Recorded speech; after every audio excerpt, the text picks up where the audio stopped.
adaptaciones morfoanatómicas de las plantas.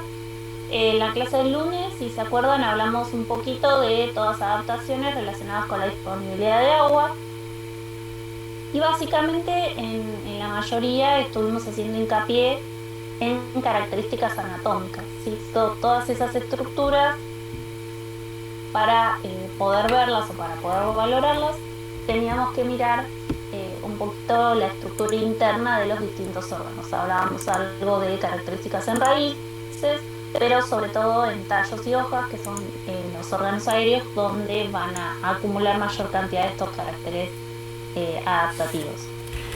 Hoy vamos a seguir avanzando con algunas otras adaptaciones. Como les dije en la primera clase, hay muchísimas, podríamos seguir con un curso entero sobre esto y ahondar en distintos aspectos, pero bueno, vamos a seguir dando un recorrido por algunas de las más importantes. Vamos a hablar algo de adaptaciones relacionadas con el ciclo de vida y adaptaciones relacionadas con el acceso a los nutrientes. En este caso, vamos a hacer mayor hincapié en cuanto a características morfológicas. Este tipo de adaptaciones mayormente se pueden observar en órganos, digamos, por decirlo de alguna manera, transformados o adaptados a otra función diferente a la, digamos, del órgano original que le dio origen. Entonces es un poco más macro y después en algunos casos, como en estas de acceso a nutrientes, van a aparecer por ahí las plantas insectívoras, así que aparecen algunos representantes que tienen un atractivo particular.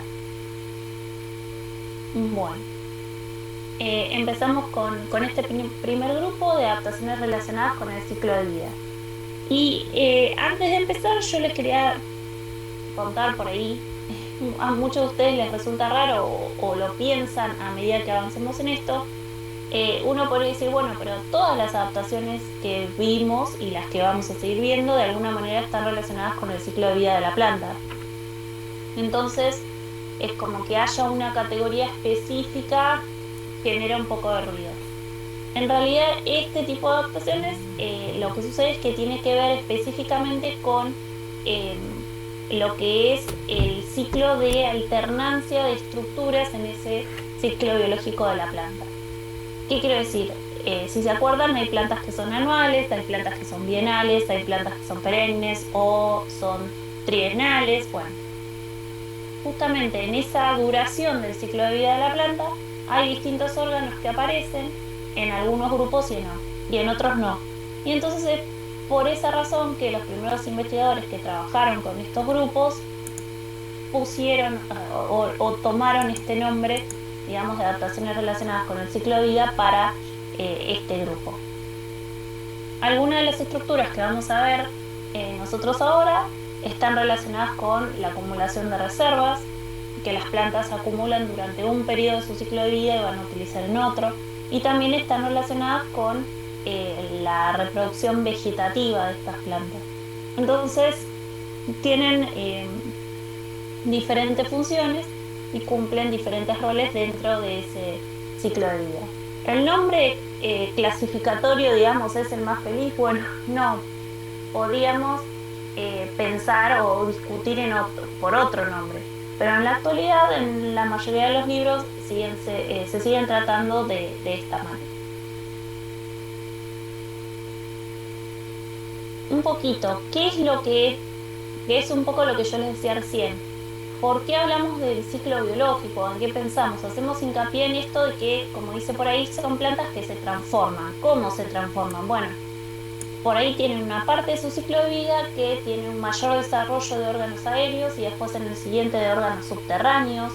Y entonces, si yo las estudio estas plantas en diferentes momentos de su ciclo de vida, voy a ver o voy a poder hacer énfasis en distintas estructuras. En general, la mayoría de estas plantas tienen que ver con o están atas a variaciones climáticas. Esa variación en el ciclo de vida, que por ejemplo durante el verano vegetan y tienen gran cantidad de órganos aéreos y durante el invierno, que quizás es más frío, la parte aérea muere y quedan órganos subterráneos de reserva y también con capacidad de reproducción asexual, tiene que ver con esta adaptación a ese escape al momento que hay unas condiciones climáticas que son adversas para la planta. Y así tenemos también estas plantas que también se las conoce como que huyen a un determinado factor que le produce mucho estrés, como puede ser en una época que hace mucho calor o que hace mucho frío, o que hay mucha, digamos, disposición de agua o menos. Entonces generan este tipo de órganos que de alguna manera le permiten resistir en forma latente para poder retomar el ciclo cuando las condiciones sean beneficiosas. Ahora, cuando veamos los ejemplos, les van a sonar familiares. Muchos tienen distintos usos ornamentales y muchas otras tienen usos alimenticios. Por ejemplo, dentro de este grupo, ¿qué es lo que vamos a ver? Vamos a ver algunas estructuras que son raíces. Entre ellas vamos a ver la raíz napiforme y el tubérculo radical. En los tallos vamos a mencionar estolones, rizomas. Vamos a ver algo de hipocótilo, pero sobre todo porque tiene que ver con una planta que se usa como alimenticia, y algo de tubérculos radicales. Y en cuanto a hojas que producen estas estructuras que están relacionadas con este tipo de adaptación, vamos a ver algunos ejemplos de bulbos. Digo algunos, vamos a ver dos ejemplos que son muy clásicos. Hay un montón de otros tipos de bulbos, que eso, bueno, los dejamos de lado para que no sea tan extenso el contenido de la materia. ¿Sí? Damos un pantallazo de los órganos que son, digamos, como los más representativos de cada una de estas categorías. Empezamos con las raíces. Como les dije, vamos a ver dos ejemplos. Raíz napiforme, que el ejemplo es por excelencia la zanahoria. ¿Sí? La zanahoria es, si se acuerdan, es esa raíz primaria o esa raíz principal de un sistema radical pivotante, que en el caso de la zanahoria acumula grandes cantidades de reservas. Tiene reservas un poco azucaradas, ¿sí? O sea que va a tener hidratos de carbono simples, por eso el sabor un tanto dulzón cuando la comemos. También tiene hidratos de carbono complejos, que son almidón, y por supuesto carotenos, de ahí su color naranja y que es tan importante para la alimentación humana. Esa raíz napiforme, si pensamos en el ciclo de vida de las zanahorias, son en general bienales. Entonces el primer año, de hecho los horticultores que cultivan estas zanahorias pueden o sembrar semillas o poner plantines, y durante el primer año lo que va a hacer la planta es ir tomando tamaño y generar su sistema radical. Durante el segundo año se va a acumular mayor cantidad de reserva y paralelamente también se va a producir la floración. En general, las zanahorias de mejor calidad se cosechan, justo antes de que empiece el periodo de floración. ¿Por qué? Porque en el ciclo de vida de la planta, toda la acumulación de reservas que se generó durante un año y se fueron depositando en estas raíces, tiene como función biológica poder movilizarse al momento de la reproducción para tener energía disponible para esas estructuras. ¿Qué estructuras? Desarrollar de las flores y posteriormente los frutos y las semillas. Entonces, si queremos tener zanahorias de buena calidad, lo más importante sería poder cosecharlas antes de que empiece a florecer, que pueden empezar a movilizar los recursos y la calidad puede decaer. Eso es algo que la gente que cultiva todo este tipo de plantas sabe muy muy bien y lo tiene muy aceitado, porque justamente están explotando una característica adaptativa de este tipo de plantas. Después, otro ejemplo de tubérculo radical que tenemos son las batatas. Las batatas, a diferencia de las zanahorias, son raíces adventicias, ¿sí? Perdón, son raíces laterales. Esas, como ven acá en este dibujito, ¿sí?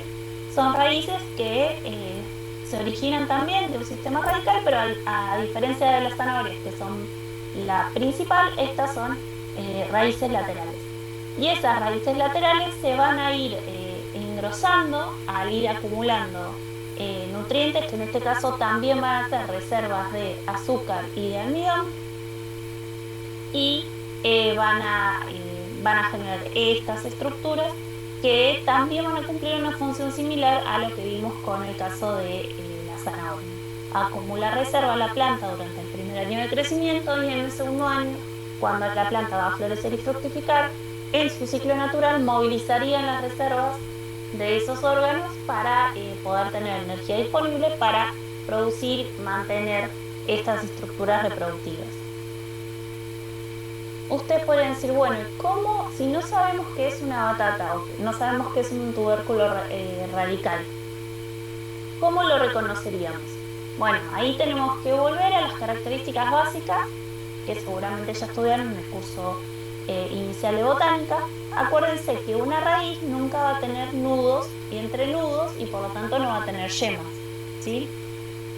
Entonces, ustedes ven un órgano engrosado de esta manera subterráneo y van a empezar a buscar a ver si hay presencia de yema. Si no hay presencia de yema, estamos seguros que va a ser un tubérculo radical, ¿sí? Las raíces nunca van a tener yemas, salvo un tipo específico de raíces que no estamos viendo, pero sacando ese tipo, la mayoría de las raíces no lo presentan.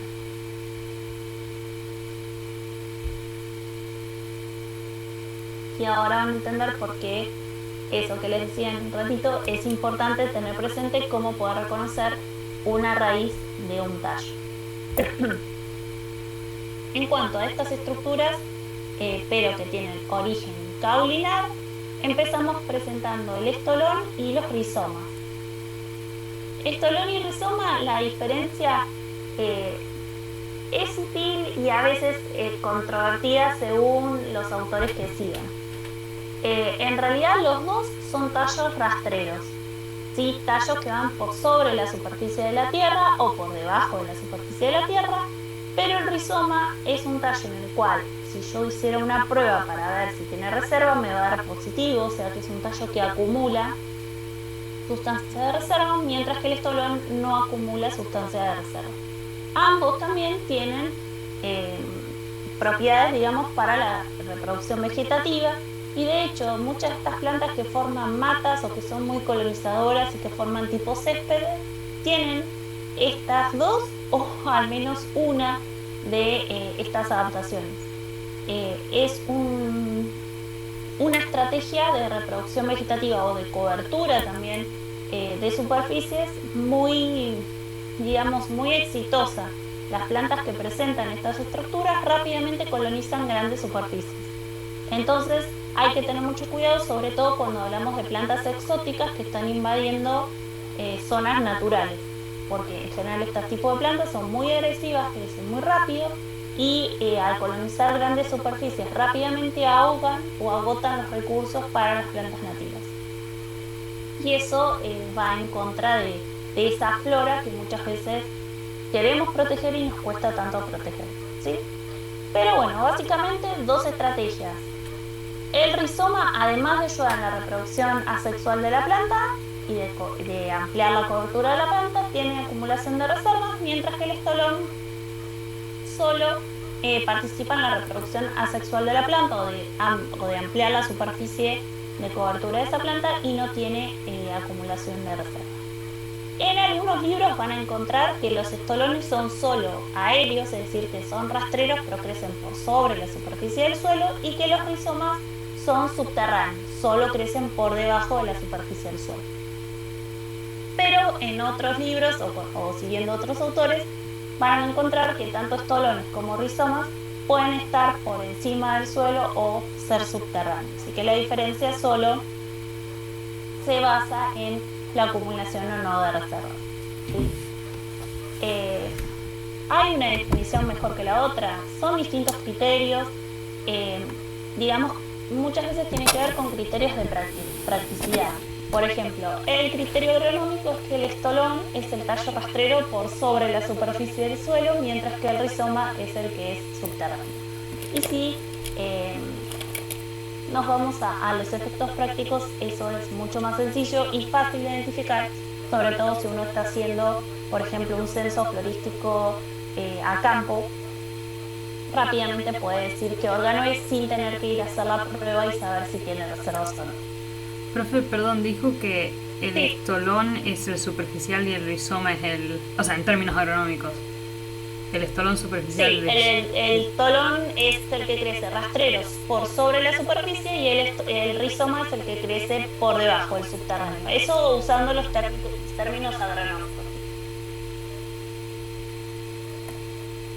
Gracias. Si quieren usar, eh, digamos, la definición en cuanto a reservas, acuérdense, siempre el rizoma va a ser el que va a dar positivo a la acumulación de reservas y el estolón negativo. Y bueno, en este caso no es tan importante si va por encima o por debajo porque están usando o haciendo hincapié en otro tipo de definición, ¿sí? No es que una esté mejor que la otra, son distintos criterios para clasificarlo.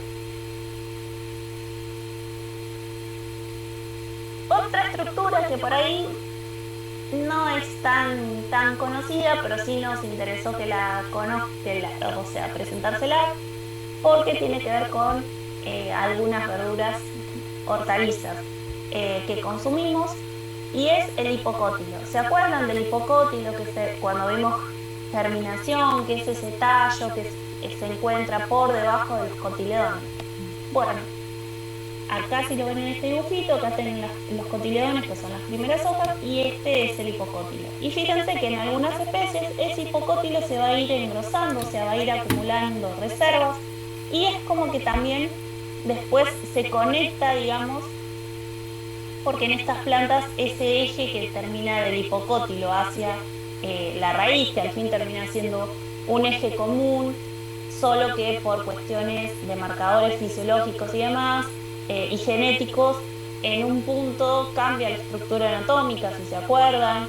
El tallo tiene una estructura anatómica completamente diferente a la raíz, pero en este tipo de plantas, al acumular reservas, pareciera que formaran una estructura única, ¿sí? Van acumulando y entonces el órgano que conforman, entre comillas, porque en realidad son dos órganos diferentes, el hipocótilo es tallo y parte de la raíz, pero esa estructura que nosotros vemos y que pareciera ser un órgano diferente, es lo que se consume o tiene valor alimenticio y también tiene valor hortícola y por lo tanto genera ingresos económicos. ¿Esto en qué plantas pasa? Bueno, hay varias en las que pasa, pero de las que son conocidas, en la remolacha y el rabanito. Y van a ver que hay diferentes remolachas o incluso también hay algunas que son intermedias o también medios parientes de los nabos, en el cual también puede intervenir algo el hipocótilo como en este caso. Y van a ver que el hipocótilo puede tener mayor desarrollo superficial, ¿sí? O como en este caso, en algunos tiene parte también subterránea. ¿Sí? Estos son los ejemplos de las remolachas, donde el hipocótilo que forma parte de la estructura que nosotros llamamos como remolacha, y también pasa lo mismo en los rabanitos, en gran parte es aérea y la estructura que forma esa hortaliza que nosotros comemos, la estructura radical, digamos, es lo que queda subterráneo.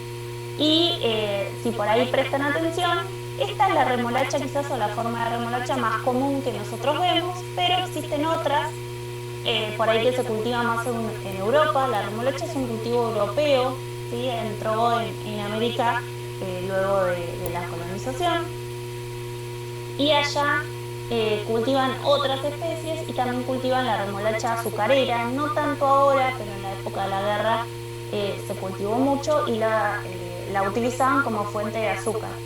Sí, el proceso de extracción de azúcar de las remolachas es mucho más costoso y mucho más tedioso que el de la caña de azúcar.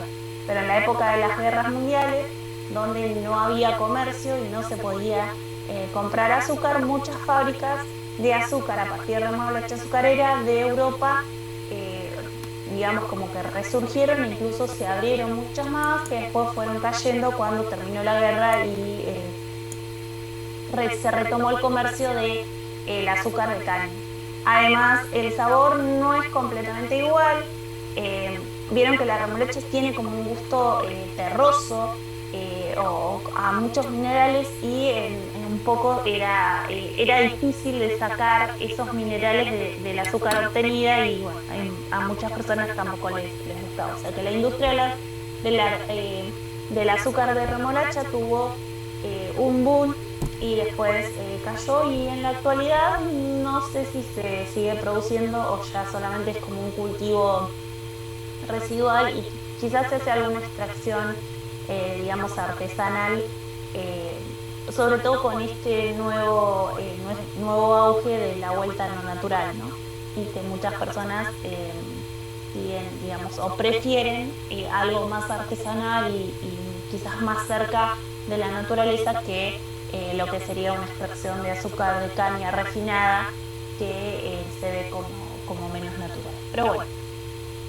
Fuera de eso que es anecdótico, saber que en este caso hay este tipo de estructuras donde hipocótilo y raíz están engrosadas, acumulan reservas y generan una estructura que para la planta seguimos en lo mismo, tiene una función de acumulación de reserva que se da durante el primer ciclo los primeros años del ciclo de vida de la planta y que después en realidad son las que va a utilizar cuando se produce la floración y la fructificación. Y dentro de este grupo, el último que vamos a ver es la papa. Y acá es donde yo les había dicho antes con la batata cómo reconocíamos que era una raíz, porque, por ejemplo, si uno tuviera un tubérculo radical y un tubérculo caulinar, como es por ejemplo la papa, obviamente nosotros si tenemos una batata y una papa rápidamente las reconocemos por otras características porque estamos familiarizados con eso. Pero piensen que si están trabajando en un laboratorio y por alguna razón tienen que diferenciar una estructura que no saben, no es papa y batata, es un tubérculo radical y uno caulinar, pero ustedes no saben qué, alguien se los trae y tienen los dos juntos, los dos subterráneos, los dos órganos de reserva, bueno, ahí van a buscar yemas y en el tubérculo caulinar van a encontrar fácilmente muchas yemas, mientras que en el tubérculo radical no los van a encontrar. Y ahí les va a servir para poder identificar uno de otro. En el caso de la papa es un caso curioso porque la planta de papa en la base de sus tallos desarrolla estolones y en la punta de algunos de esos estolones se empiezan a formar estas estructuras que son tuberosas y que empiezan a acumular reservas. Estas estructuras comienzan a ser más pesadas y se van como hundiendo en la tierra. Y después terminan siendo estructuras subterráneas, como se ve en la foto de acá, y siguen acumulando gran cantidad de tierra. Gran cantidad de tierra, no, gran cantidad de reservas. La cosecha de papas es una cosecha netamente extractiva, así como mucho de las cosechas de distintas especies hortícolas, porque tenemos que arrancar la planta de papa o descabezarla completa y cuando la logramos descabezar encontramos con diferente cantidad de tubérculos caulinares. Algunos que son chiquitos se pueden utilizar como lo que se conoce como papa semilla. Cuando se habla de papa semilla se habla de pequeños tubérculos o pedacitos incluso de tubérculos que con que tengan un par de yemas se vuelven a plantar o se vuelven a disponer bajo tierra y permite la reproducción asexual de la planta, ¿sí? El problema ese es que si el genotipo que estamos clonando, digamos, es bueno, no vamos a tener problemas, vamos a seguir teniendo la misma calidad, pero si es susceptible a alguna enfermedad, vamos a seguir clonando algo que es susceptible y que nos va a traer problemas de cultivo. Entonces, en algunos casos se pueden comprar otras papas semillas de otros lados o también se puede reproducir directamente por semillas, que es un ciclo un poco más complejo, porque obtener la planta desde la semilla es mucho más tiempo y a veces en la producción hortícola se requiere una producción mucho más grande, ¿sí? Sobre todo en cuanto a consumo interno también. ¿Sí? La papa es una hortaliza que se consume mucho en Argentina, sobre todo en, bueno, las zonas, ustedes que tienen papas andinas, digamos, mal dicho andinas, porque toda la papa es, digamos, un cultivo originario, un cultivo, una especie originaria de la zona andina y tienen un montón de variedades y después solo una es la que se cultiva masivamente para consumo, digamos, ¿cómo decirlo?, comercial e industrializado. Pero en realidad las verdaderas papas son las que tienen ustedes allá, que son chiquitas, de colores, y estas que por ahí compramos nosotros acá en la verdulería, que son más grandes y demás, fueron seleccionadas a partir de distintos cultivos. Y nosotros acá en esta zona del país, eh, si queremos comprar esos papines que son tan ricos y tienen mucho sabor, nos lo venden como papa andina y tienen un precio mucho más elevado. Así que tienen mucha suerte allá de poder tener esa variedad y poder tener acceso al cultivo casi original a como es la especie en la naturaleza. Y que aún en algunas zonas de los Andes, en nuestros días siguen existiendo esas especies casi sin, digamos, ningún proceso de selección, a diferencia de la papa esta comercial, que muchas veces la compramos y no tiene gusto a nada, porque en ese proceso de que todo tiene que ser grande y de mayor tamaño para poder ser pelada y cortada en más bastones de papas fritas, ha perdido eh, muchos de sus propiedades, digamos, en estos procesos de selección artificial. O sea, con el tomate y demás, ahí tendríamos un montón eh, de temas para hablar porque es lo que podríamos estudiar o trabajar desde la etnobotánica, ¿sí? La relación entre el hombre y las plantas, sumamente interesante, y más en algunos cultivos en particular que tienen una historia con los pueblos originarios y con los procesos de colonización muy estrechos y que da como para poder hacer muchísimos trabajos, y de hecho hay muchos grupos que trabajan en eso y realmente se obtienen datos e información que es muy interesante. Pero bueno, seguimos con las adaptaciones, que es nuestro tema. Y bueno, dentro de este grupo hablamos de raíces. Entonces raíces vimos napiformes y vimos tubérculos radicales en tallos. Vimos estolones, vimos rizomas, vimos hipocótilo y vimos tubérculo caulino. Y ahora en hojas vamos a ver algunos ejemplos de bulbos.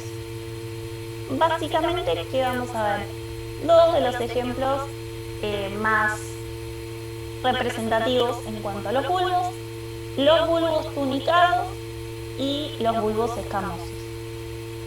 Los bulbos tunicados representados por la cebolla y el ajo, pero hay un montón de otros bulbos tunicados, como por ejemplo el bulbo del tulipán. Hay muchas ornamentales que tienen estas estructuras. En el caso de los bulbos tunicados van a ver, no sé si se llega a ver en la foto, pero en esta zona hay como un tallo, ¿sí?, con entrenudos como concéntricos, con nudos concéntricos y entrenudos obviamente entre esos nudos en forma de disco, y de cada de esos nudos salen estas estructuras. Estas estructuras son las vainas de las hojas, ¿sí? La cebolla es una monocotiledónea, tiene vainas y a veces, no sé si les pasó alguna vez de tener una cebolla brotada y en esta zona de acá empieza a salir una estructura verde, ¿sí? Es la lámina de la hoja. Entonces el bulbo está formado por las vainas de las hojas. En este tipo de vainas se acumulan sustancias de reserva y en el caso de la cebolla también sustancias azufradas, que al cortarlas son las que al librarse nos producen que lloremos, ¿sí? Son sustancias muy irritantes que producen llanto, por ejemplo, cuando uno está cortando cebolla para alguna comida. Como ven acá, en la cebolla tienen varias vainas, si podemos contar, vemos 1, 2, 3, 4, 5, 6. Y las vainas externas, como se ve acá, vieron que son como sequitas y lustrosas. Han perdido el agua, han perdido la turgencia y protegen a todas las vainas internas. En el caso del ajo, ¿cuál es la diferencia con la cebolla? Si pensamos en una cabeza de ajo, que este sería el bulbo completo, estamos pensando en un bulbo compuesto, porque cada diente de ajo es un bulbo individual, que es lo que sería equivalente a este bulbo individual que es el de la cebolla, ¿sí? La cebolla y cada diente de ajo es un bulbo simple, pero la cabeza de ajo, que es como se encuentra naturalmente, es un bulbo compuesto. Y si alguna vez también vieron una cabeza de ajo y la pelaron, hay una vaina general que rodea a todos los bulbos simples. Y a su vez cada bulbo simple tiene una vaina que lo protege individualmente. ¿Y cuál es la otra diferencia? Habíamos dicho que la cebolla tenía muchas vainas, mientras que el ajo tiene solo uno o dos vainas, ¿sí? O sea que cebolla es un bulbo simple, tiene muchas vainas y tiene las vainas externas que están secas para protección. El ajo es un bulbo compuesto, tiene una vaina que protege a todos los bulbos simples que están formando ese bulbo compuesto, y cada bulbillo o cada bulbo simple de ese bulbo compuesto tiene una vaina que lo protege y además está formado por una o dos vainas carnosas, ¿sí? Que son las que acumulan las sustancias de reserva. Y fíjense, ¿por qué tunicado? Porque es como que cada grupo de vainas sale por fuera y rodea casi completamente a las vainas que quedan por dentro. Entonces es como una estructura concéntrica. Y eso es lo que va a diferenciar de un bulbo escamoso, que el bulbo escamoso es como que van saliendo las vainas de manera imbricada, ¿sí? Sale una de un lado, una un poquito más arriba, otra más arriba, ¿sí? Como en una disposición alterna. Y además, otra diferencia es que en los bulbos escamosos no hay vainas externas de protección, ¿sí? Todas las vainas son carnosas y todas son reservadas. Y el ejemplo clásico de bulbo escamoso en cuanto a hortícolas son los hinojos, que en algún momento fueron bastante codiciados, de hecho son caros cuando uno los quiere conseguir, y después dejaron de estar en auge y actualmente los cocineros han vuelto a utilizar este ingrediente incluso como una delicadeza y lo utilizan en distintas preparaciones. También es un bulbo escamoso el bulbo de la azucena y tiene una estructura similar a esta, solo que más chiquita. En el caso de la azucena, las vainas son chiquititas y como triangulares y justamente se van disponiendo alternadas unas entre otras y forman literalmente como parece que fuera una exposición de pequeñas escamitas que se van imbricando unas con otras. En este caso del hinojo quizás lo de escamoso parece raro porque las vainas son muy grandes, pero en el caso del de la azucena es un poco más intuitivo el nombre. Esto en cuanto a adaptaciones que tienen que ver con el ciclo de vida. ¿Vamos bien hasta acá? Sí, sí. Bueno, entonces seguimos. Este grupo, que son las adaptaciones relacionadas con la fitonutrientes, creo que tienen los representantes más atractivos, si se quiere, más divertidos. Así que vamos a ver algunos ejemplos. Hay varias cosas para tratar, pero bueno, vamos a ver algunos representantes. ¿Qué vamos a ver acá? Como saben, las plantas son autotróficas, ¿sí? Que quiere decir que son capaces de sintetizar sus propias sustancias alimenticias a partir de sustancias de agua, sustancias minerales y en algunos casos de algunas sustancias orgánicas que pueden llegar a absorber. Mientras que uno dice, bueno, todas las plantas son autotróficas. Lo pensamos de manera general porque todas son verdes. Pero no todas en realidad son verdes y no todas son autotróficas. Ahora lo vamos a ver. Existe también dentro del reino vegetal. Bueno, el reino vegetal es algo ya antiguo, pero bueno, lo seguimos usando dentro del conjunto de plantas, la nutrición heterótrofa, que es, por ejemplo, la nutrición que tenemos nosotros, los humanos como animales, así como otros grupos de animales, que es que necesitamos sustancias orgánicas, pero también inorgánicas, de otro organismo. En el caso de las plantas, de una planta huésped. En el caso de los animales, de una presa, ¿sí? Entonces, tenemos estos dos grupos, autotróficos o heterotróficos. Hay plantas, la mayoría de las plantas son autotróficas, algunas son heterotróficas y a otras pueden ser autotróficas, pero si falta algún nutriente pueden ser heterotróficas, ¿sí? Entonces uno que pensaría, bueno, esas son las más exitosas porque es, pueden generar su propio alimento, pero si les falta algo eh, pueden tener la capacidad de tomar ese nutriente de otro organismo o de otra estructura. Bueno, sin embargo, este grupo es un grupo, lo vamos a ver en un ratito, es un grupo chico y no es de los más extendidos dentro del grupo de las plantas. Así que es como que finalmente, en cuanto a nutrición se habla, la estrategia más exitosa para las plantas ha sido la capacidad de ser autotróficas.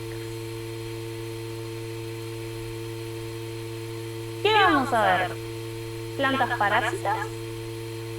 Vamos a ver dentro de las plantas parásitas holoparásitas, o sea que solo pueden ser parásitas o hemiparásitas.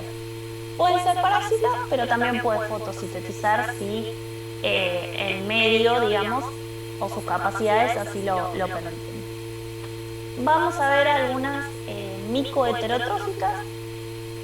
Vamos a hablar un poquito de micorrizas, porque bueno, si bien tiene que ver más con hongos, pero también es una interesante relación y ayuda a las plantas a la nutrición, entonces vamos a presentarlas sin demasiado detalle, pero para que les quede ese concepto. Y vamos a ver las estrellas dentro de este grupo, que son las plantas insectívoras. ¿Por qué insectívoras? Porque en realidad uno esperaría llamarlas plantas carnívoras. Pero bueno, en realidad técnicamente se deberían llamar insectívoras. Y ahora en un ratito, cuando llegue ese grupo, lo vamos a ver. Empezamos con las plantas parásitas. Como lo dije recién, las parásitas pueden ser totalmente parásitas, o sea, son holoparásitas. Entonces, esas plantas no tienen clorofila, ¿sí? Son como se ven acá en la fotito, amarilla o en algunos casos son directamente blanquecinas. ¿Qué hacen? Crecen enredándose, tienen la capacidad de ser volubles y se enredan entre otras plantas que sí son autotróficas. Y desarrollan unas estructuras que se llaman austorios, ¿sí? Que son en general de origen, hay controversia, algunos dicen que son de origen caulinar, otros dicen que pueden llegar a ser raíces. No vamos a poner demasiado detalle en eso, pero son estructuras que lo que hacen es penetrar los tejidos de la planta, crecer entre los espacios intercelulares de los distintos órganos de la planta y llegar a ponerse en contacto con el floema de la planta. Que se acuerdan que el floema es el tejido conductor que transporta las sustancias nutritivas ya elaboradas de la planta. Entra en contacto con el floema y a través de ese austorio se produce una, digamos, como extracción de estas sustancias alimenticias desde la planta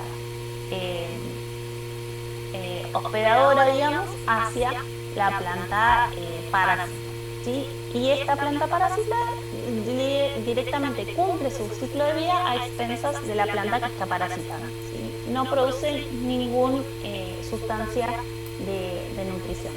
Las plantas parásitas van a dar flores muchas veces y van a dar frutos, van a cumplir todo su ciclo de vida siempre a expensas de esa planta que están parasitando. ¿Qué pasa? El principal problema es que algunas de estas plantas parásitas atacan a ciertas plantas de cultivo y obviamente disminuyen notablemente la producción de lo que se esté produciendo en esa planta, por ejemplo, semillas o algún órgano hortícola si fuera el caso. Esas son algunas específicas. En la naturaleza hay varias plantas parásitas, pero que en general no producen demasiado problema porque digamos, su cantidad en el ambiente natural no es, no es de demasiado impacto para el ambiente o las plantas que parasitan. De hecho, en un ratito vamos a ver alguna que es de las más, no sé si más lindas, pero tiene la flor solitaria más grande del mundo, tiene ciertas características particulares y siempre cuando florece es de las más esperadas. Y después, si no es solo parásita, puede ser hemiparásita, y fíjense acá la tienen, y esta hemiparásita ya es verde. Entonces, ¿qué pasa? Es verde, entonces hace fotosíntesis, puede ser que haga parte de sus nutrientes los obtenga de su propia producción a través de la fotosíntesis, y puede ser que parte la obtenga de su planta, de la planta que está parasitando. Fíjense que acá está marcado un austorio que está creciendo y en algún momento seguramente va a penetrar este tallo de la planta y se va a poner en contacto con los tejidos vasculares para extraer algún compuesto. Acá también distintas versiones. En algunos libros van a encontrar como que las plantas semiparásitas, el austorio se pone en contacto, digamos, con el xilema de la planta y puede extraer agua y minerales disueltos que la planta, digamos, que es parasitada, ya absorbió y está transportando. Y porque la holoparásita tiene la capacidad de conectarse con el floema para, digamos, extraer los compuestos elaborados. Otra vez, son distintos puntos, pueden pasar incluso en algunas de estas especies semiparásitas alguna de estas vías y en otras puede pasar otra. Son posibilidades.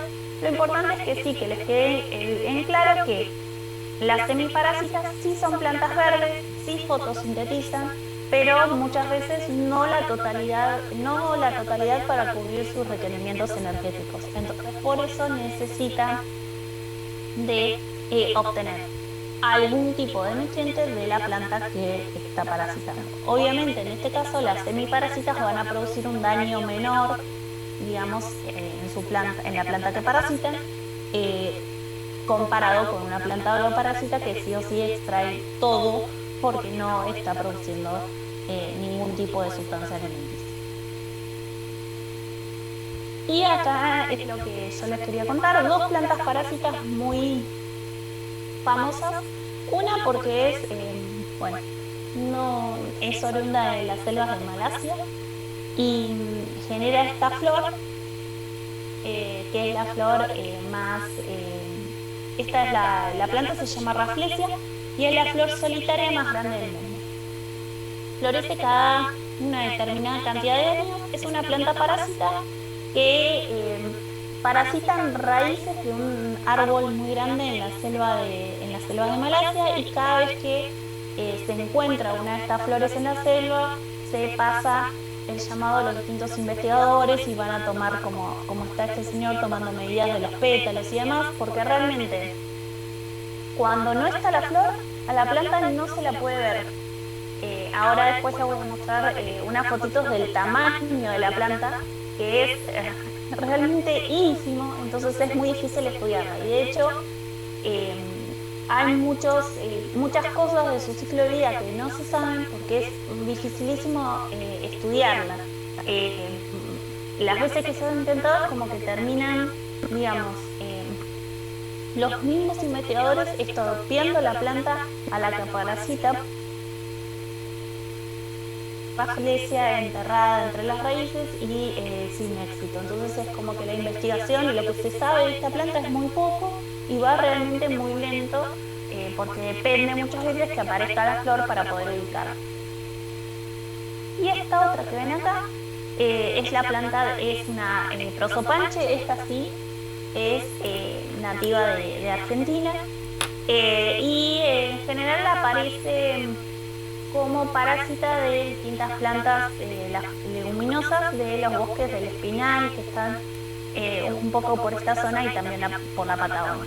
Fíjense que es una flor muy rara, esta es la flor, de hecho, estos son los pétalos, es una monocotiledónea, fíjense, tres piezas florales dispuestas a tres, parecen muy leñosas y esta estructura central son los estambres. Después se abre y en el centro tiene su estructura femenina. Pero realmente son muy raras de ver, pero cuando se ven son muy especiales porque directamente es una flor, como en el caso de Rafflesia también, que salen del suelo. Solo que esta uno la asocia con flor y esta parece una estructura muy diferente. No la asemejamos a las flores que conocemos. Y una característica es que Rafflesia, muy linda la flor, enorme, pero tiene olor a carne podrida porque es polinizada por moscas, ¿sí? Entonces realmente es muy difícil. Lo que está haciendo este señor es toda una hazaña porque el olor que largan es tremendo a carne podrida, pero muy putrefacta y está todo lleno de moscas. O sea que también eso hace que trabajar con ella sea todo una aventura, realmente. Y acá les quería mostrar, acá hicieron una comparación entre una planta, ¿sí?, común, como podría ser, no sé, una planta de flor amarilla, o de cualquier planta que se imaginen, el embrión, la semilla, la plántula, cómo va creciendo, y la planta con la semilla. Fíjense lo que es la planta de Rafflesia. El embrión, miren cómo es muy pequeño, ahí esporofito, ¿sí? Esto es lo que sería el protocormo, o sea, ¿sí?, el protallo, y esto directamente es el ápice del tallo en formación. Todo esto es una estructura que crece bajo tierra y muy cerca de la raíz que va a parasitar, pero toda esta estructura, todo eso es la planta. Y después de esta estructura tan pequeña se desarrolla esta flor tan impresionante. Y esto es lo poco que se sabe de algo que se pudo aislar y hacer algunas pruebas en laboratorio. Entre esto y esto hay un montón de pasos de lo que no sabemos nada. Fíjense que está hecho también esto con color, que realmente hasta acá más o menos se llega con una semejanza a lo que sería una planta de las que conocemos, y después acá se rompe porque realmente no sabemos qué es lo que pasa entre esta estructura tan pequeña, que sería la planta o el cuerpo vegetativo, y la parte reproductiva. Así que, bueno, todo por descubrir. Hay un artículo muy lindo que es un review sobre esta planta y el autor hace mención a eso. Se la descubrió, eh, Rafflesia tiene que ver con el nombre, el apellido de la persona que lo descubrió.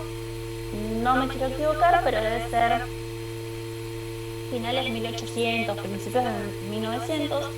Hace mucho tiempo que se descubrió y sin embargo el conocimiento sobre esta planta sigue casi como al principio, ¿sí? Muy poco por esa dificultad de poder estudiar. Y es una, digamos, es la planta no solamente parásita con la flor más grande del mundo, es la planta con la flor más grande del mundo. Y sin embargo, a pesar de eso, hay muchísimo desconocimiento sobre ella y sobre la biología de la planta en sí. En cuanto a plantas micoheterotróficas, también no están muy estudiadas. Lo que se cree y que es la diferencia con las plantas micorrízicas, que son las que están viendo las imágenes ustedes en la pantalla, es que las micoheterotróficas como que tienen a un hongo de rehén. A ver cómo lo entendemos. Literal que los hongos lo que van a hacer es tomar sustancia del suelo y poder producir ciertos compuestos que la planta necesita, ¿sí? Ayudan en el proceso de algunos nutrientes. En el caso de las plantas micoheterotróficas, directamente, digamos que sería la planta completa la que parasita al hongo y solamente le extrae, digamos, todos los nutrientes que el hongo puede transformar. mientras que la micorriza se lo ve como una relación más de tipo simbiótica. Es decir, la planta le genera una estructura o permite que el hongo ingrese a distintas partes de la raíz, que ahora vamos a ver, que se desarrolle en ella, o sea que de alguna manera la planta permite o le da un alojamiento al hongo, y el hongo, como contraparte, por decirlo de alguna manera, sí digamos, le cede a la planta estos compuestos o algunos de estos compuestos que puede asimilar de otra manera y que a la planta le sirve como un nutriente de alta calidad. En cuanto a micorrizas, hay dos tipos más, o como dos clasificaciones grandes, que es lo que ven acá, como endomicorrizas o ectomicorrizas. Y después hay algunas que son como mezclas, porque se las llama como extendomicorrizas, o sea, pueden ser un poco y un poco. Básicamente, ¿qué quiere decir? En las endomicorrizas, el hongo se desarrolla tanto en los espacios intercelulares o va recorriendo los espacios intercelulares, pero luego puede penetrar en el lumen de alguna de las células y generar algunos arbúsculos, ¿sí? O algunos cuerpos, ¿sí? Mientras que en las ectomicorrizas los hongos forman una red por fuera de la raíz y también solo por fuera de las células de la corteza de la raíz, o sea que solo se desarrollan por los espacios intercelulares, sin penetrar dentro de la célula en sí. Y como ven acá, las extendomicorrizas es como que hacen un poco y un poco. Generan cuerpos o arbúsculos, que se les llama, dentro de las células de la corteza y también forman una red en los espacios intercelulares. También se dice que al haber esta relación entre las raíces y los hongos, hace que la superficie exploratoria de la raíz aumente mucho, porque sabemos que la red de hifas de los hongos puede crecer muy lejos de lo que podría ser un sistema radical. Entonces eso hace que de alguna manera se expanda esa superficie exploratoria del sistema radical. También se dice que es una de las ventajas de este tipo de asociación.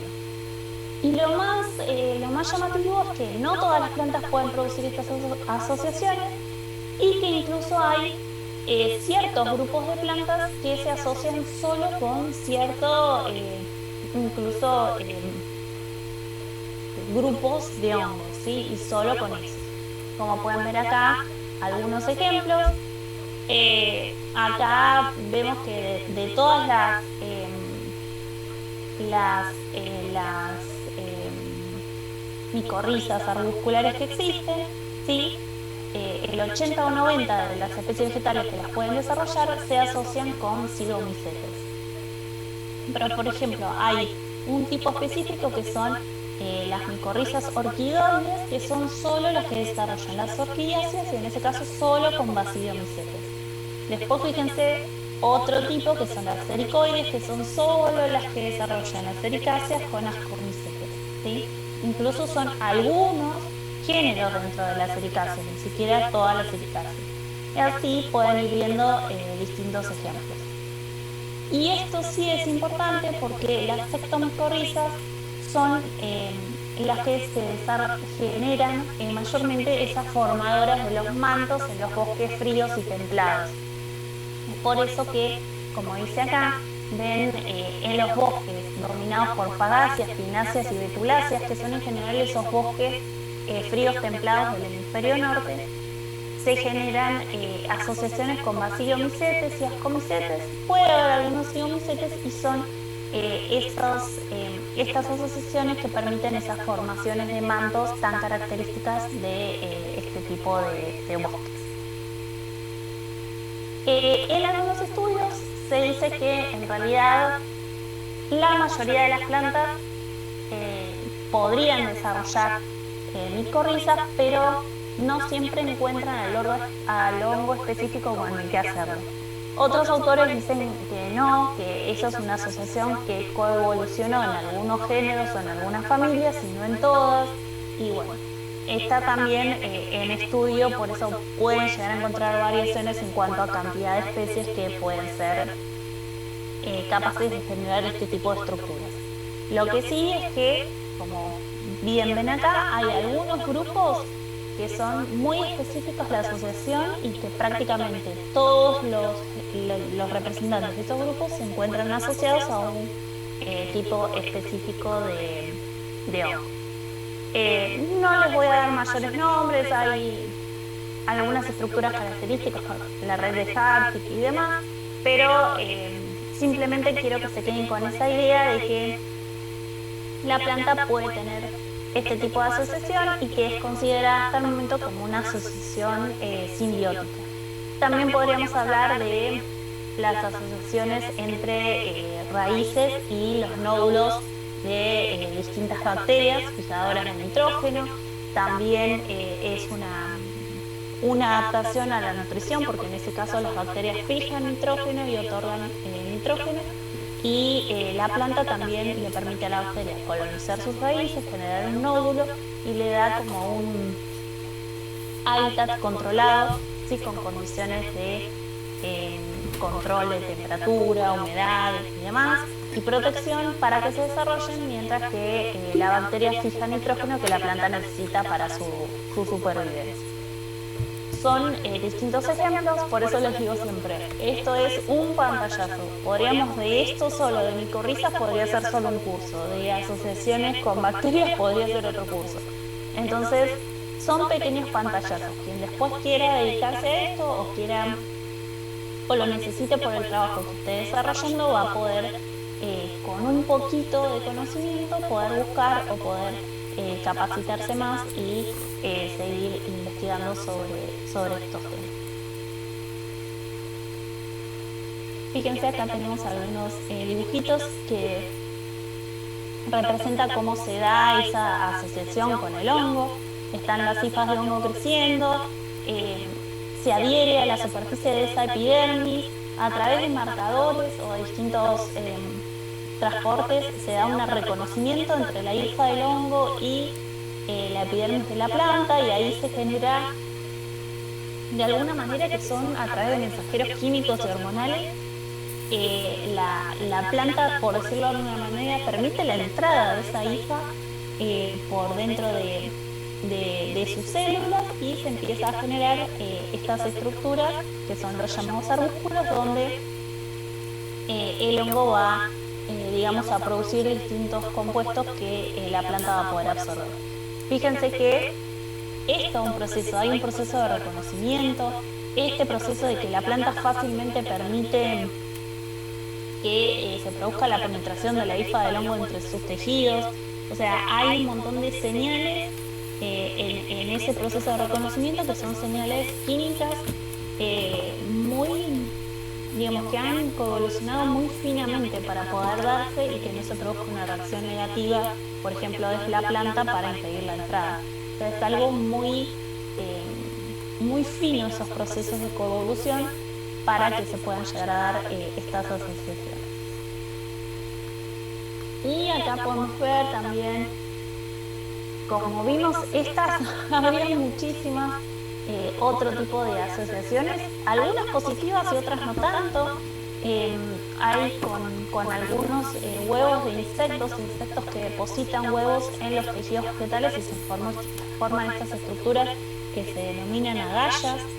De hecho, hay algunos autores que están llamando que esos arbúsculos que se producen dentro de las células, ¿sí? Cuando se produce la micorriza, de alguna manera deforman a la célula y algunos lo toman como que también sería una estructura similar a agallas.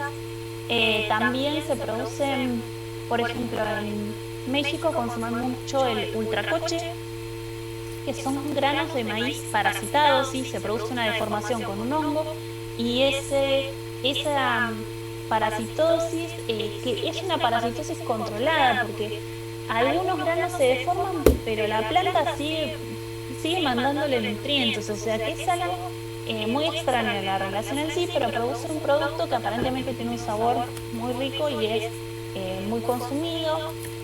Y así tendríamos miles de cosas, por eso está resumidito en este dibujo, todas las posibilidades de asociaciones que uno piensa que pueden ser negativas o no, que pueden producirse en una planta con muchos organismos. Otra vez, vimos solo algunas consideradas hasta el momento positivas, pero positivas pensando en esto de las micorrizas, ¿sí? Las parásitas no tienen mucho de positivo, pero siempre estén atentos que estas relaciones entre plantas y otros organismos hoy son consideradas de una determinada forma, pero cuando aparezcan nuevos estudios podrían variar, ¿sí? Todo está en continuo movimiento y se les va cambiando el sentido de esa interacción y también, de alguna manera, la ganancia-pérdida de cada uno de los organismos involucrados. Como les decía, la micorriza siempre pensaba como una relación simbiótica y ahora este grupo de trabajo que trabaja en diferentes tipos de agallas las empezó a presentar como si quizás no fuera una relación no tan positiva para la planta, o sea, sí positiva, pero no tanto como se planteó en un inicio, incluso piensan si no es apenas negativa para la planta. No deja de ser completamente, o la presentan como no completamente o 100% positiva. Pero bueno, está todo en estudios, son cosas que merecen seguir estudiando. Y acá otra vez, que me pareció, bueno, linda la comparación, comparan a la raflesia, que la vimos hace un ratito, como una holoparásita, y a uno de estos hongos parásitos que yo les dije hace un ratito, que parasitan estos granos de maíz y forman lo que se llama el tracoche. Hicieron una comparación que lo ven como algo similar, como si este hongo al fin no podría ser algo así como una planta parásita, porque germina, se va introduciendo entre los tejidos de su hospedador y después termina floreciendo. Florece la raflesia y en el caso del hongo los cuerpos fructíferos están adentro de estos granos.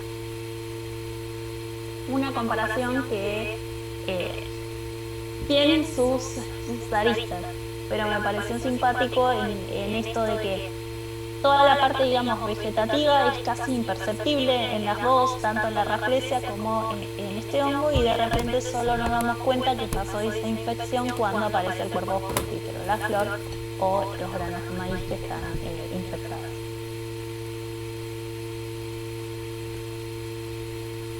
Y bueno, vamos bien hasta acá.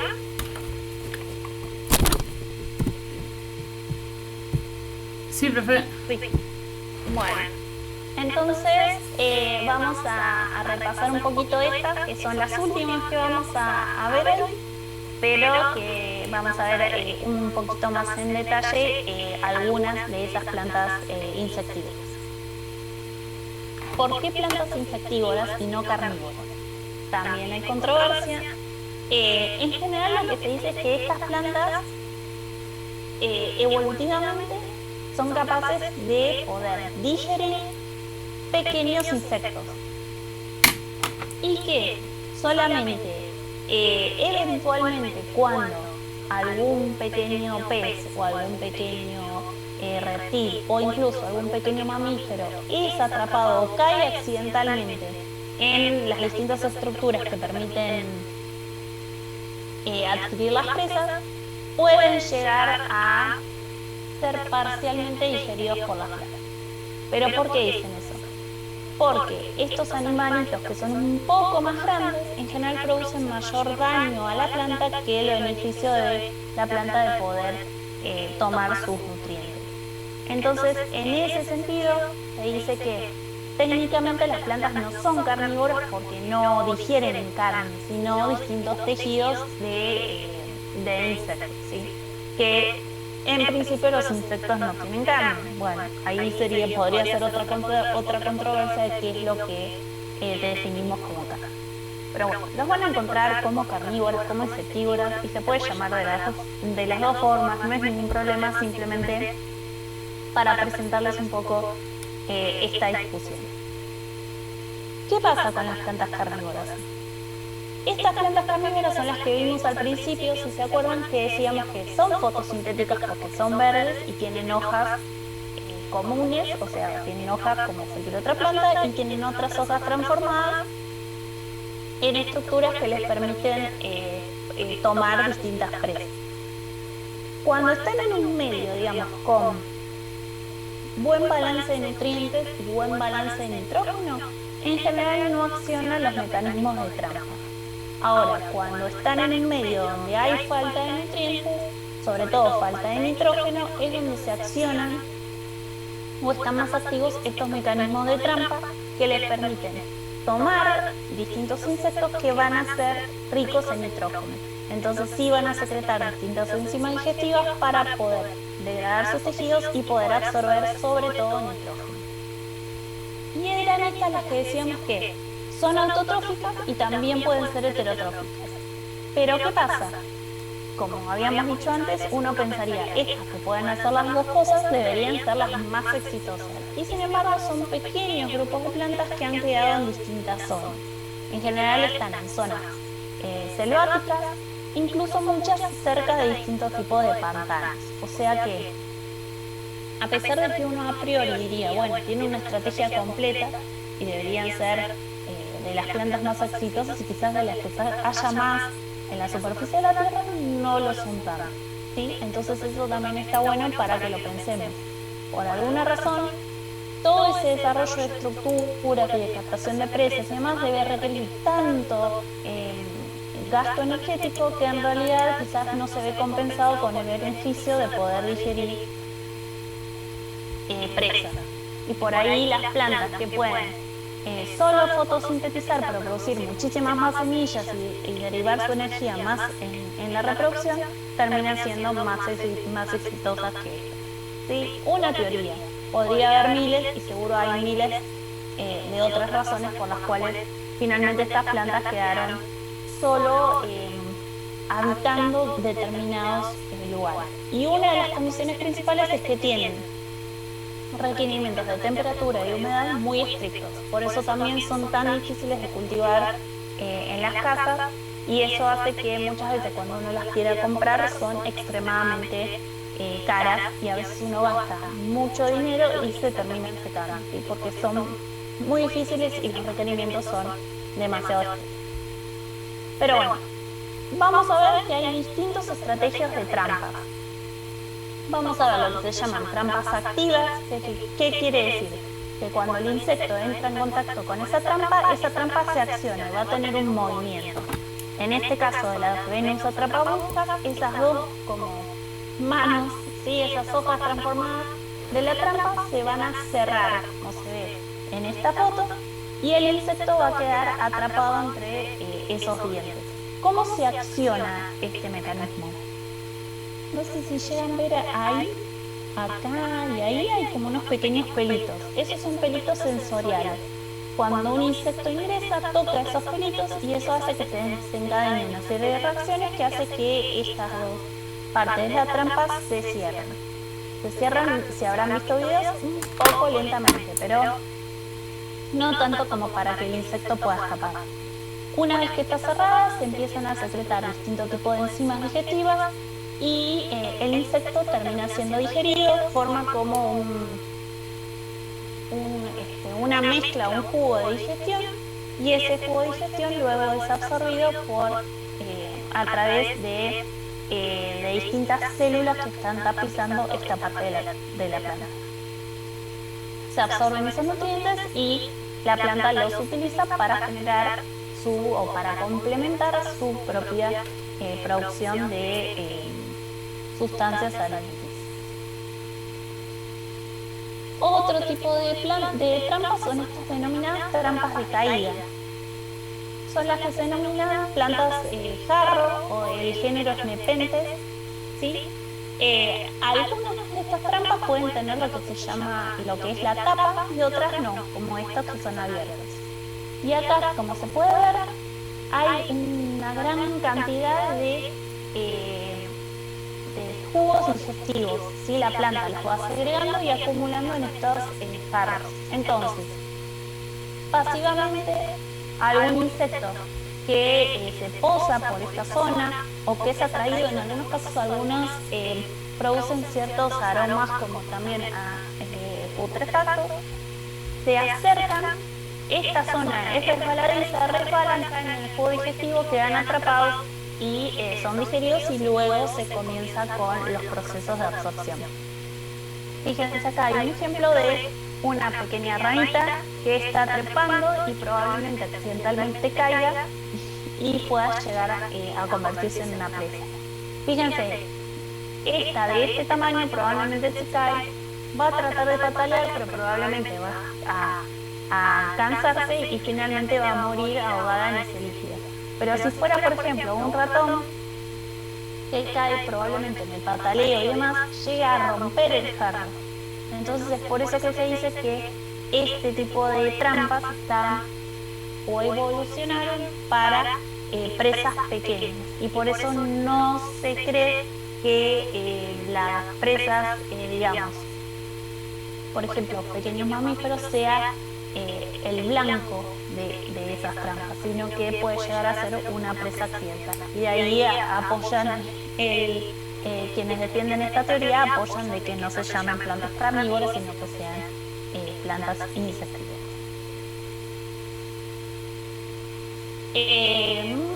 Me olvidé decir, obviamente creo que ya quedó obvio, este tipo de trampas son pasivas, si no hay ningún movimiento. En algún caso lo que puede pasar es que cuando el jarro se llena, esta estructura se estira y la tapa puede llegar a bajar, pero por un tema de tensión por diferencia de peso. Y al bajar la tapa, de alguna manera se asegura que ninguna presa se pueda escapar. Esto es lo que se llama pelos pegajosos, es una trampa activa. Como ven acá, el género es Drosera y lo que se ve es que tienen estas hojas que son como alargadas y tienen una estructura terminal dilatada llena de estos pelos rojos que en la punta tienen una secreción pegajosa. Entonces, si hay algún insecto que se encuentra en las cercanías, como le ha pasado a este, se posa, queda pegado y ahí ante el tironeo, la fricción con el insecto se activa un mecanismo y esa hoja se empieza a enrollar. Ven cómo está acá, se enrolla, se va enrollando y se enrolla hacia el centro de la planta. Y ahí nuevamente el mismo ciclo. Se segregan las enzimas digestivas y se comienza con la absorción de los distintos, de ese jugo, digamos, de digestión que es el que va a tener los nutrientes. Sobre todo este tipo de plantas o este género de plantas se encuentra en las ciénagas pantanosas, ¿sí? En pantanos que son muy anóxicos y en las orillas se pueden encontrar en los ambientes naturales estas plantas, ¿sí? Zonas muy cálidas y en general de tipos selváticos pero más abiertos, quizás unas selvas más pantanosas como pueden ser las selvas de Venezuela, algo de Colombia, ¿sí? En esa zona. Y acá les quería, esta es un tipo de planta carnívora, pero uno siempre piensa que las plantas carnívoras son raras, o nos la imaginamos como los dibujitos en las películas con esas cabezas que van persiguiendo gente para comerse, y en realidad nos perdemos de que la planta carnívora tiene hojas, como les dije antes, normales, y va a tener otras que tienen esa función para atrapar la presa, y van a tener flores como otras plantas, y van a dar semillas y van a generar frutos, ¿sí?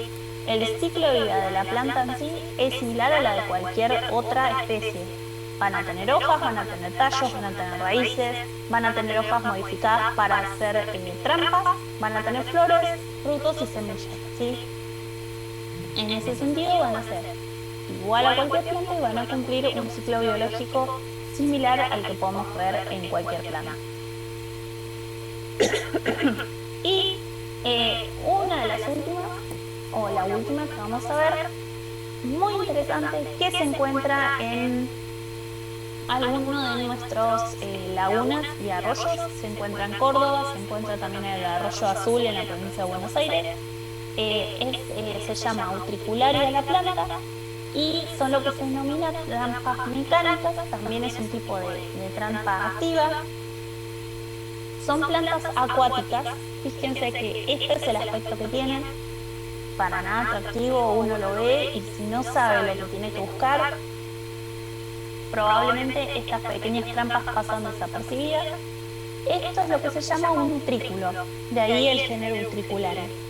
Son plantas acuáticas y lo que ven acá, en estas vesículas, acá adentro está generado vacío, ¿sí? No hay nada. Estas estructuras están como cerradas al vacío, sumergidas en el agua. Y tienen todos estos pelitos, ¿sí? Que son distintos pelos sensoriales. ¿Qué va a pasar? Cuando una pequeña larva de algún pez, de un renacuajo, demás, se acerque a estos utrículos, va a tocar estos pelos y eso va a accionar un mecanismo que va a abrir la boca del utrículo que está al vacío. Al abrirlo se va a producir una succión y va a ingresar la presa junto con agua. Una vez que ingresa se vuelve a cerrar y acá se van a secretar los jugos digestivos y vamos a empezar, siempre terminamos en lo mismo. Se capta la presa, se secretan los jugos digestivos, se produce la digestión y se produce la absorción de esos nutrientes. ¿Sí? Esto es una de las trampas, digamos, quizás menos esplendorosa, porque obviamente la primera que vimos, que era la Venus atrapamosca, con esas trampas bien grandes y súper vistosas, que a veces pueden ser muy grandes, es como que uno las ve y dice, wow, yo pienso en una planta carnívora, pienso en esta. Pero sin embargo, este tipo de estructura se cree que es uno de los, digamos, más específicos sistemas de captura de presas que se encuentran dentro de este grupo de plantas. Porque es completamente perfecto en cuanto al diseño. Piensen en una estructura que está sumergida en el agua, que está al vacío, que tiene pelos sensoriales, que cuando se toca se abre, succiona la presa y luego se vuelve a cerrar. Obviamente que todas estas estructuras funcionan una vez y luego cuando capturaron la presa y se produce toda la digestión y absorción de los nutrientes, la estructura queda ya cumplió su función y seguramente por algún proceso se va a quedar sin acceso a nutrientes y va a ser una estructura que finalmente se va a degradar.